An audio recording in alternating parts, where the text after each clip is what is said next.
What inspired you to pursue computer science? I've always been pretty decent at math. So like both my parents are are software engineers. So I've been like math has always come pretty naturally to me. So once I decided like I didn't want to continue with my nursing major, CS has always been my backup.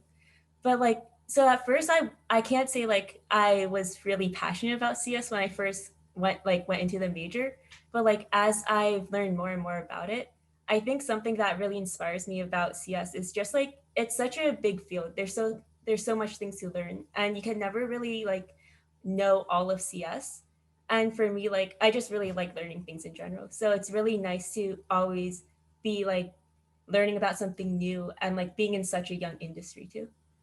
What is college life like? And a follow-up question for that is, how is it different during COVID? So college life is, I would say like it's what you make it to be. For me, it's been a lot of just like studying and like being a nerd basically. So like going to hackathons, doing like side projects, doing like grinding the my classes and stuff like that. But I also know like some of my friends do the whole like college party life. So and like the thing with I think like the difference between high school and college is like for high school you don't really have a choice in like how your schedule is or what your daily schedule looks like, but for college you do. So like you choose your classes, you get to like choose how you spend your time and what clubs you go to. um, you don't really have that urgency to like I have to take these classes if I want to get into like a good job or something. It's just like you can choose whatever classes you're interested in. So like it's just like what you make it out to be. So you can either like be studying all the time or like you can be a party person and take easy classes. Though Mm. for like during COVID, um, it's just been like online classes. So it's just homework and then staying at home. Have you ever thought about giving up in computer science? And if so, how did you overcome these difficulties? Yeah, a lot of times. It's basically like for me, like each semester is like, oh no, can I actually like pass the semester? I'm taking like so many classes. I'm like, I don't know if I can actually like if I can actually finish all my projects on time. Um, but I think like just dealing with that, it's like you you can't really avoid the classes you have to take. And if you want to like learn more, then you just have to do more. So for me, it's like I I find like all my every semester very daunting, and it's like it gets very scary thinking like, oh, I have like 4 projects due in 1 week. Can I actually do it? But I always think like there's no other choice. So I usually like take things little by little. So like breaking it down day by day, and being like, oh, I can spend 10 minutes on this project or like 1 hour on this project, and even if like it's a little bit of time, it's still progress in general. So it's just like overcoming things step by step, and then once like the semester, like before you know it, the semester's over or like you're graduating college, and then you realize like, oh, it's actually doable. Yeah. Did you have any like trouble with any computer science teachers that you've had that kind of made you want to give up the major? Um, for professors, I wouldn't say like it was, I've had really bad professors or professors who made me want to drop out of the major, but I've had very hard classes. Like for example, this semester I'm taking like operating systems, which is the hardest class in the department. And like there have been a lot of times where I'm like, I can't finish this project, or like no matter what I do, I don't know how to actually like solve this, or I don't think I'm like actually learning this properly. But I think like for that, I after like I have like my little like panic moment, but then like afterwards I think like this is just one project, this is just one grade. As long as like even like if I can't do it and like get 100% or like get an A+, like I can still pass the class. So like in the bigger picture, like even if I don't do this like well, I can still like do my, as long as I do my best and I try my best, like everything will kind of work out. I recently learned a coding language. Where do you think I should go from there? When you learn a coding language, I think like the best way to like, or the next step would just be to apply it to a project. Um, Usually like, cause that way, like I think, like personally for me, I learn best when I'm applying a language. It's very hard for me to actually like sit down and learn Java or like sit down and learn Python. Usually that's like, I just, I guess like I learn while I'm doing something. So like you can like build a little personal project that like uses the code you've learned. So like for example, if you just learned Python or something, I think like the best way to like go from there is just to go ahead and apply what you've learned. So like building an app out of Python or like building um building whatever project you want. And then that way like sometimes you can encounter like problems that you've never like faced before. And then once you encounter those problems and you work your way through to debugging them, then like you can learn a lot about the nuances of the language. So I Mhm. guess like just working on a project that's like applying that language to like something practical. Do you have any like examples of when you learned a language and you tried to make your own projects? Um, yeah, like I think, oh, basically all my projects honestly are like me learning a language on the fly. Or for example, like how I got my internship at Qualcomm was actually like during at a hackathon, and that was like the first time I used Python. Um, and for that, like I didn't know any like Python before that, but during like those 2 days, I was just like making a small like game of Snake, and then I was learning Python while I was trying to build that app. And that's how I learned about like how do you make Python classes, how do you like make Python functions and stuff like that. Um, and that's how I basically learned all my languages. So if you look at a lot of the projects I have on GitHub are like are using languages that I haven't like used before. Right.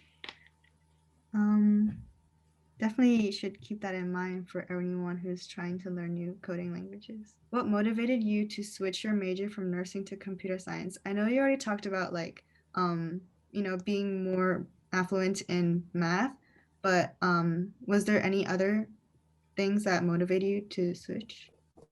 I think for me, like, so the reason I switched sophomore year was because sophomore year was the first time, like, for at least like UMish's School of Nursing, where you had to go in the hospital and like do an 8 hour shift every week. So for me, like, that was when I realized, like, I'm not social enough to actually like be in a hospital and like interact with patients for like 8 plus hours every single day. It was honestly very tiring. Like I'm still interested in like medicine and healthcare and stuff, but it was very emotionally tiring to like be in a hospital and like have to like talk to patients, interact with people constantly, but also have to deal with like really emotionally stressful things. Like my the floor I was working at wasn't that it wasn't like an ICU or like a trauma floor. It was sort of like a general floor where people were recovering from surgery, but there was still like a lot of things that went on in there because like you have patients who are in like they're in very emotional stages of their life because like they're like coming out of an important operation or something, and it's very emotionally draining for me. So like I didn't really have the personality or like the I guess like the emotional intelligence I would say to like be a nurse and find it like not tiring. So I think like the switch to computer science, which is like not as social, was natural. Yeah. Are there any times that you regret switching?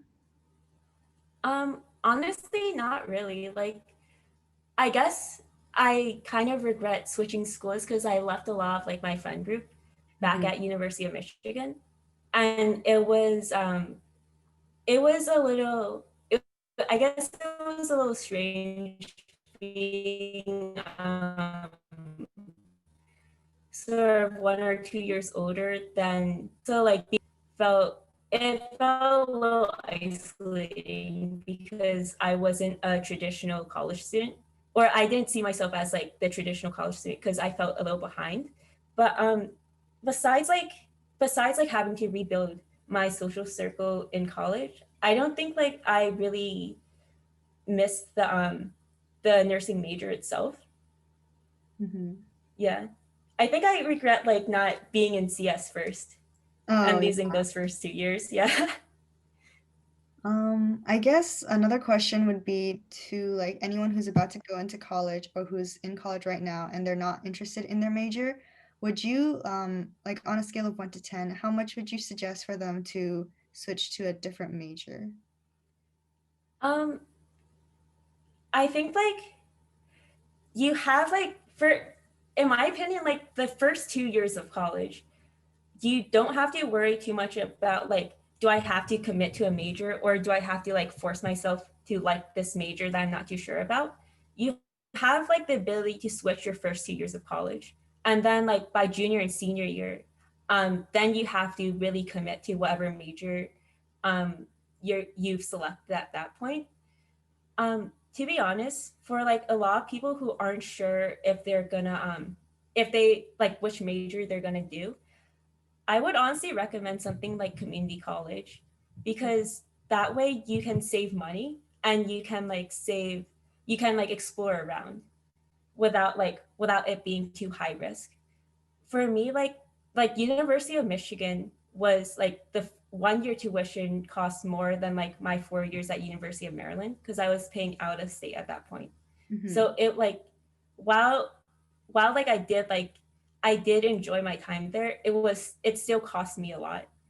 And I think like if you're not sure about your major, or like if you aren't sure if you commit to whatever major you've chosen, feel like you're a senior, um don't force yourself to like do something if you don't like it because like getting a degree in something requires passion, to be honest. Mm-hmm.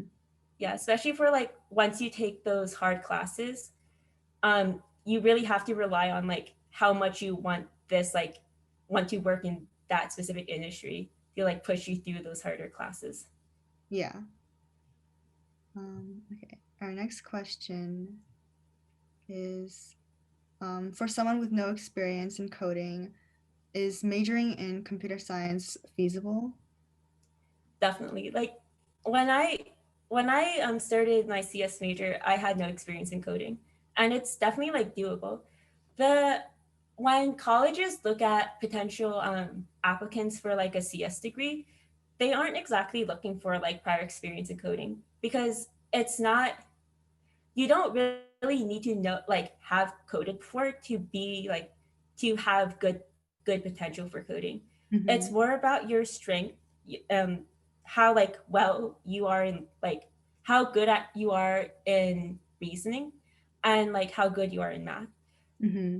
And honestly, like even for internships and stuff, what they are looking for isn't really like, oh, how many languages do you know, or like, are you a Linux master or anything. They're looking for how quickly can you learn and how well you can communicate. Yeah. For these people with no experience, do you think they should do like outside of class kind of coding work by themselves? I would recommend, like, even if you have experience, like start working on personal projects and Mhm. start exploring what you like about CS and which fields you like and what interests you in CS. A CS, like just taking CS classes in college isn't enough to actually learn about what CS is like in industry. Um, to be honest, like a lot of college classes don't teach you very important like industry relevant skills such as Git or things like that. So I would recommend, like, experience or no experience, always always be willing to learn outside of class. and always be curious about like what classes don't teach you. But what was your experience like transferring universities? Like, did you have to travel a lot, and did you have to like go apartment hunting, or were you living in the dorms and stuff? So for transferring universities, it was like, so when I was at Michigan, like my family's in Maryland, so that was like a lot of traveling, a lot of apartment hunting. I would basically be away from home for like half a year each year, and then but like once I came back, like I kind of got lazy and was like, I don't really want to apartment hunt, and like apartments are too expensive in like a college town, so I decided to just live at home and commute. um Besides that, I like I said, like there was a big social change. I had to like really get used to how I had to adjust my expectations, I guess, because like University of Maryland is a very large university. Mm-hmm. Sometimes like both physically and like people wise. So like it had a lot of money. It could like afford a lot of like fancy stuff, but also like my classes would sometimes be like a 45-minute walk away or something like that. While like College Park or University of Maryland was it was very small. Like the longest I had to walk was 20 minutes and there were very few people. And it didn't have like the budget behind like University of Michigan. So I had to really adjust my expectations because like I couldn't expect like I can't expect University of Maryland to really match up like financially or like with like fancy buildings and stuff like that Mm-hmm. as compared to University of Michigan. So it was just like getting used to a new place, getting used to a new department because I was transferring majors too, and also like having to adjust my credits and stuff. So I actually like lost half of my credits when I transferred to University of Maryland. I had like 90 credits from my nursing school, and then I only 45 of them transferred because my nursing classes were too specific to like match up to any of like University of Maryland's requirements. So Mm-hmm. it was sort of like going through all of that and like a little bit of a little bit of paperwork trying to count as many of the credits that I could. Yeah. Um, how like how important do you think the credits are to keep in mind for people who want to transfer majors? Like, let's say that they want to drastically change their major from something, um, and they're going to lose a lot of credits. At that point, do you think it's worth the switch? I think like for that it depends on your priorities. Like for me, the reason I made the switch was like I knew I couldn't last as like a nursing major. I knew that like if I continued the nursing major and if I continued like picking up more hours at hospital, I would get burnt out eventually. So for me, like sacrificing half of my credits was worth it because I knew I would be better off being a CS major and like at least be doing something where I wouldn't be like social like emotionally and mentally burnt out. But like if you're transferring and you I would say like first like shop around. So like make sure you have a bunch of different alternatives. So like if one school doesn't accept most of your credits, maybe like another program does. I think the major thing is also your gen ed. So like a lot of colleges will require some sort of like you have to have X amount of humanities, X amount of STEM credits, no matter what major you are. Mm-hmm. So also keep that in mind and try like seeing how you can fit like your current majors classes into those gen eds. Like to be honest, like my situation was it was a little weird because for the nursing school they didn't have like these gen ed classes, and that's like where I got hit the most when it came to like transferring colleges. So um just like I would say like just try to keep your alternatives open. We have a few questions. I'll be asking them to Jessica. And so the first one, this person actually asked two questions, and I'm going to start off with the first part. The question was, could you please speak more about the Qualcomm internships, Jessica? Sure. So for my Qualcomm internships, I was for both my internships, I was under their general Android graphics like GPU unit or GPU department.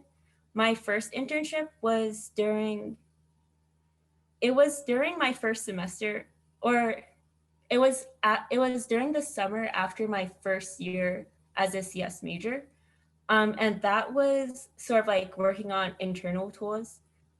They wanted they had like an internal tool that was written in Perl, which is a pretty cursed language, and it forced them to to it forced people on the team to like download large packages and stuff and go jump through a lot of hoops basically just to get that tool running.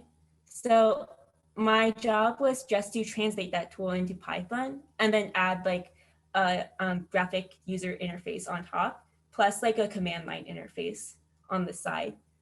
And my second one was for their display processing unit team. So like it was it was similar where I also had to work on their internal tools, and that was more working more closely with their hardware.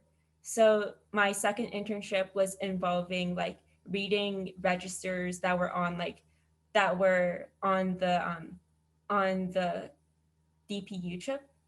So it was they were about the same. My first one was in Python. My second one was in C++, and then that was like when I learned C++. But do you know any internships for high school students? Um, so I do know like Google does have their STEP program, and I think I want to say Microsoft also has um, also has a program geared towards high school students. To be honest, like most internships are focused on juniors and seniors in college because a lot of companies want to be able to hire you like within 1 or 2 years of you being an intern.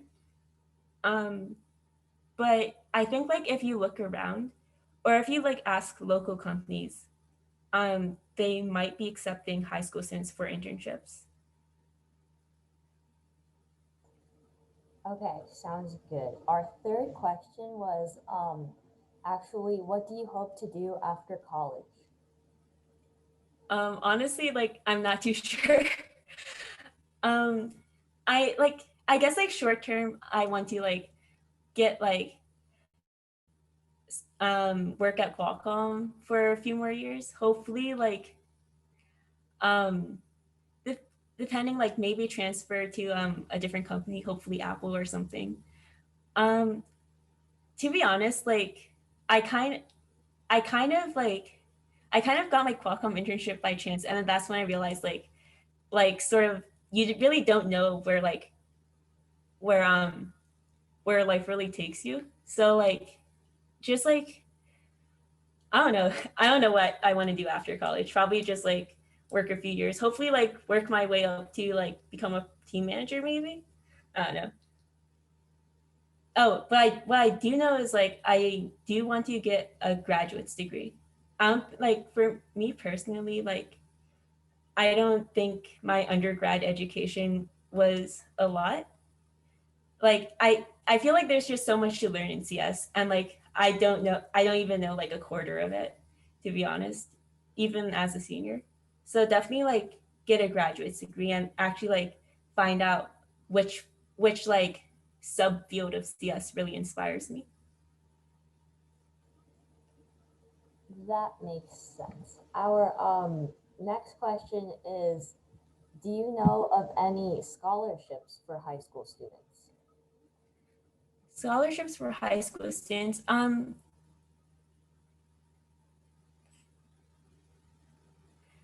I would like from my experience, a lot of the scholarships were from the university's department itself. So, like for example, when I went to nursing school, their department had a scholarship that they gave to me. And then I know for University of Maryland specifically, they have scholarships that will like you can like get free tuition if you get a certain scholarship from University of Maryland. Um, that like College Board offers. But besides that, like I personally didn't apply to a lot of scholarships like that were given by either foundations or private companies. But like if you do want to go into CS or STEM, and you are like a woman, you could there are definitely like scholarships out there for you that you can apply to. Okay, sounds good. Our next question was actually about what is like the transition like from a more female dominated major to a more male dominated one? It was very jarring. Yeah, like my nursing school had like literally 7 guys out of what 175 students in the freshman class. 7 guys. And then once I like went to CS, I was like, oh my god, there's so many guys around. It was very strange. At first, like I honestly didn't notice in like the like the beginner classes. So like intro to CS classes, I got the impression that like it was relatively equal male and female. But like once you get into like the upper level classes where there are only like 30 some people, then you realize like, oh wow, I'm like the only girl in class or something. And I think like it was it was just very strange. Yeah. Yeah, that's understandable. Our next question is someone is asking your advice, like when is it the best time to do a college transfer in your opinion, like freshman or sophomore year? When's the best time to do a college transfer? That's tough. Like it really depends on where you are at the moment. Like I would say it's if you're transferring colleges, like probably freshman to be honest, because like if you if you know like this major or this college isn't right for you, it's best to get out as early as possible so you haven't spent too much time, too many resources or credits in this specific major, and you haven't like committed too much to it.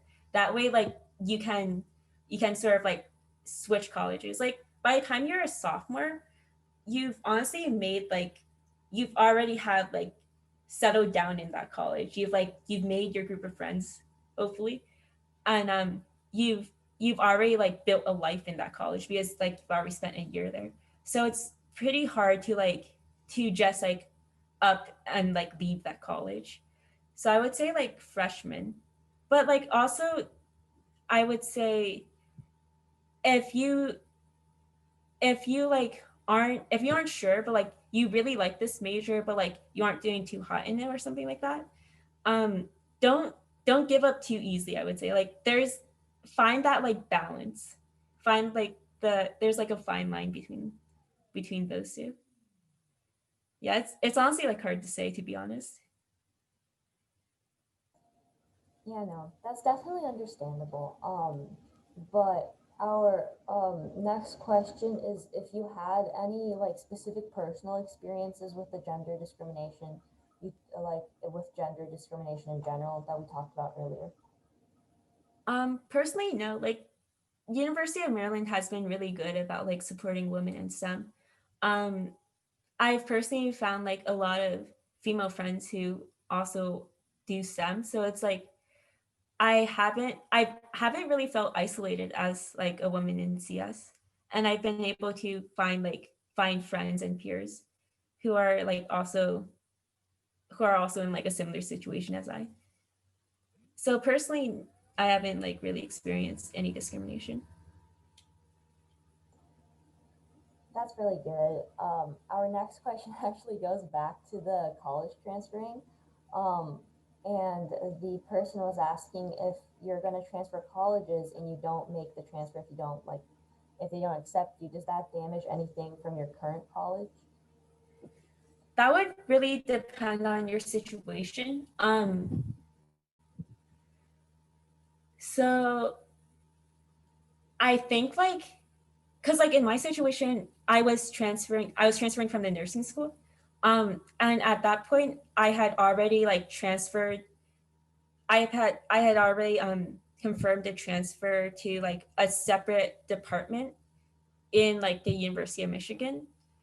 Um, it would really depend on like the specific situation. So if you I would say like usually probably not, because when you're transferring colleges, it's not like you've officially dropped out of like the current college you're you're attending, unless like you actually confirmed like that you no longer attend with that college. But if like say you apply to transfer to Harvard or something and Harvard doesn't accept you, um it's as long as like you're still confirmed a student at like your current college, I think like you'll be fine. It's not like your school will be like, oh, how dare you like try to transfer out and not be able to, and then we'll try like colleges aren't won't like be mad if you try to transfer out and it for one reason or another doesn't work out. So you haven't had any experiences with like professors looking you, well, not you, but like you wouldn't have any experiences with like professors looking down on you or like the other people just talking bad about you type thing? Um,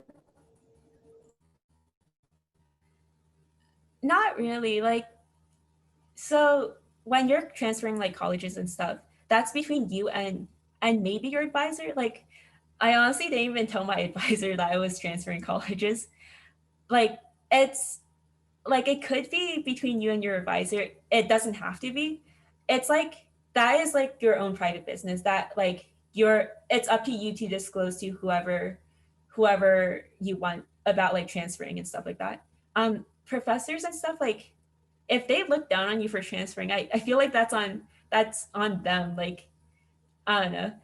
I yeah, I don't think like professors I haven't had professors look down because like I dealt with my transfer and like very privately.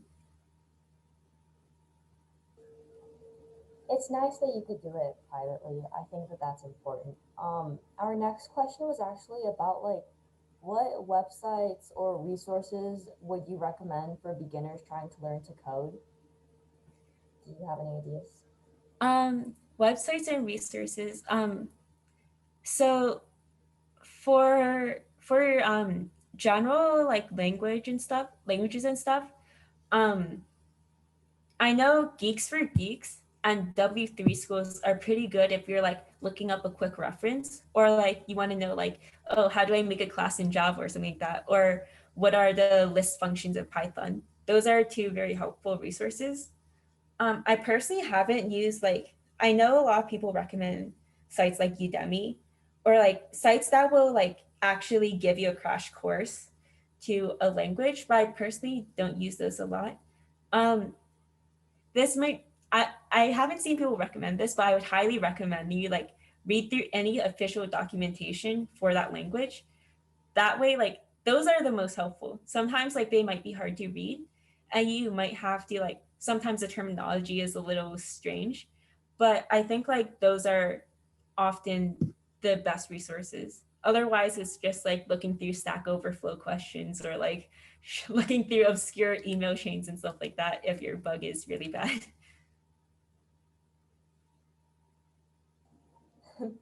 um, our next question is what is the most common language like of code that you have used most of the time that you have worked in CS? Um, this is this one's really hard because like I've basically been learning like new languages every class for like each different class I take. But I think like the most common one for me is probably C and C++. Cuz like my I'm learning a lot more like lower level stuff now. So like I've taken OS, I've taken an Intro to Systems class, and those were like 2C classes. Over the summer, I had to work with C++, and C++ is very similar to C. Um, yeah, aside from that, I guess like Java is also pretty common. Yeah. Sounds good. Our next question was actually going back to your Qualcomm internship. Could you describe, I know you said that they reached out to you, but could you describe like, was there anything more specific about how they, like, how you found it or got your internship, how they reached out to you that you could share? Um, sure. So like my like how I got my internship was basically like I don't know if you are familiar with the all women hackathon Technica. I basically like attended that my first semester. It's like a I want to say it's like a 16-hour hack, 16 or 48 hours, I forgot. But like it was over 2 days, and then during that time like I basically did a project with my friend where like we wanted to learn Python. So I basically made like the game of Snake in Python with like using the Pygame module, and then added like some graphics and sound. And then my friend was like a she was an electrical engineering major, so she knew a lot more about lower level stuff. And she basically ported that onto Qualcomm's Dragon Board 410C. They're like it's kind of like a Raspberry Pi, but like basically that board. And then like she also like worked really closely with a few Qualcomm engineers and recruiters who were like they're like sponsoring that challenge at like at the hackathon. They're like, oh, just give me your emails, and like we'll like send you an invite to one of our special interview events during winter break. And then I was like, sure, why not? Like I'm looking for like internships anyways. And I don't even know like at that point I honestly didn't know what like Qualcomm was as a company. So I was like, sure, why not? Like I have nothing to lose. They sent me like an email a few weeks after the hackathon, and then like throughout the entire process my parents were like, this has to be a scam, because like there's no way like you got like an interview offer that easily.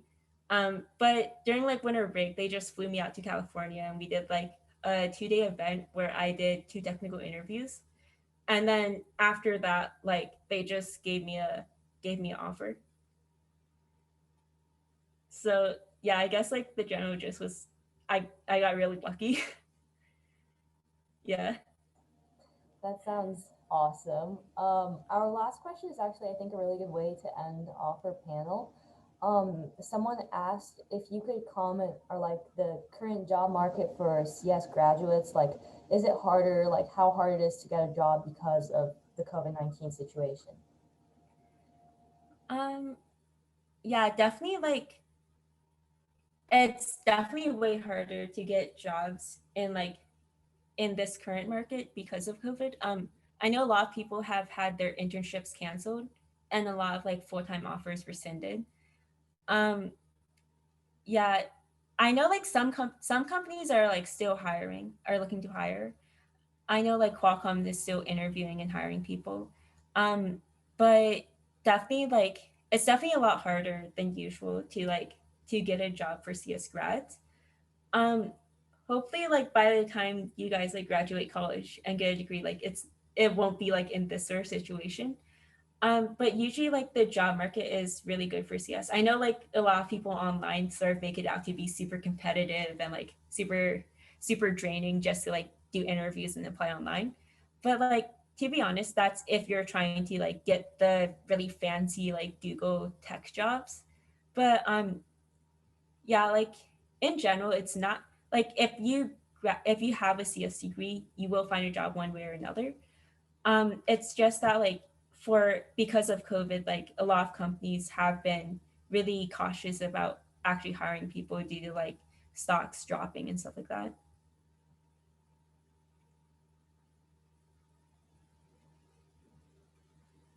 Okay, so I believe that's all the questions that we can take right now since we will be ending the panel soon. But before we end, here's just a little information on us, Girls Code It, as an organization. So what we do is we connect beginner coders with mentors. So we're a very beginner friendly organization where we're taking in people who have no experience in coding mostly, and then connecting them with people who do have experience. And then for those who do have experience, we do also have volunteer and leadership opportunities, like for board positions and volunteer positions like Jessica over here. Volunteers also do get volunteer hours. We welcome everyone, all genders, ages, and backgrounds to the organization. I know the name is Girls Code It, but we do strive to include everyone in our mission with an emphasis on closing the gender gap. We have a Discord server where we can foster community among girls in computer science because we know it's very important to have that safe environment for women who want to do computer science. Once again, all genders, ages, and backgrounds are welcomed in the server as well. We promote coding education. We provide classes and tutoring sessions, and all of them are free to the general public. You can sign up to get more information on when we are holding these classes, and you can also sign up for tutoring sessions based on what you need help with. So as of right now, we added something on the tutoring site to give you guys an idea of what we can help you with and what we cannot. So before you do sign up for tutoring, please make sure to read that as well. And once again, our main goal as an organization is to empower more women in the field of computer science and to try to close that gender gap. Okay, thanks so much for coming. Here's our social media. Our Instagram is at GirlsCodeItPV.